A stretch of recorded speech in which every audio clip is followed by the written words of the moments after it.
Another objection is that Medjugorje has become too commercialized, that there are too many restaurants and shops in Medjugorje.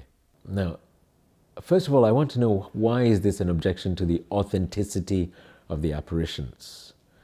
And I think people are getting a bit confused when they use this as an objection, because remember that quote from the Bishop of Grenoble says, whatever happens after does not negate the initial authenticity of the phenomenon.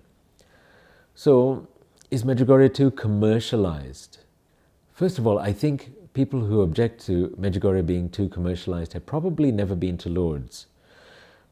I know Lourdes has a head start on Medjugorje, at least 100 years, 130 years head start on Medjugorje. So things are far more developed in Lourdes. The hotels are huge, huge. There are lots of restaurants, some really fancy restaurants, lots of bars and pubs, even a cinema. All kinds of things are going on in Lourdes. Now, I've been to Lourdes many, many times. And what is true is that if you allow it, you can completely bypass the spiritual aspects of Lourdes, and it would be just like a holiday in the south of France. And sadly, I think some people do treat it that way. And I object to that. But really, that's up to us. We have to go to Lourdes with the proper spirit and try and enter into the spirit of being a pilgrim. And if we do, then we will experience Lourdes.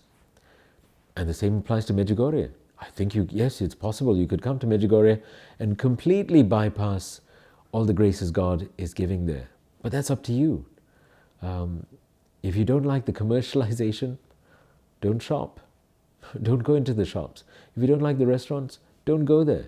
Do not go there. In fact, I'm telling you, honestly, especially the shops on a Sunday, if you disapprove of Sunday trading, and I do not go, do not do any shopping on a Sunday there at all.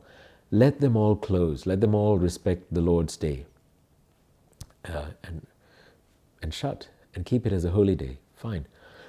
As for the restaurants, I think restaurant is a fancy term for what we have in Medjugorje. They're more like slightly jazzed up cafes. But yeah, none of them are terribly fancy. In fact, when people come, they always say, oh, it's so cheap, everything is so cheap. People have to eat.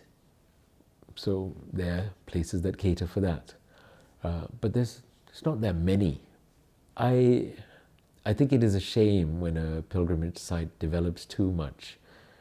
I think it would be better always in all of these places if the bishops took charge, allowed a certain development, and said, please keep the simplicity of the place, or put these other things further away. They are distractions. I don't like them.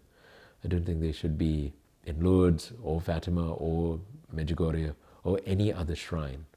There's one shrine that I know of, which is quite simple, Walsingham in England. It's a 1,000-year-old shrine. It's in the middle of nowhere, and it is really, really, really undeveloped. Especially if you go there in winter, you have to drive at least 20 miles if you want to get lunch, because nothing is open in the village. So that has kept its character. But also that was aided by the Protestants coming and destroying everything there 500 years ago. So that kept it very simple. Okay.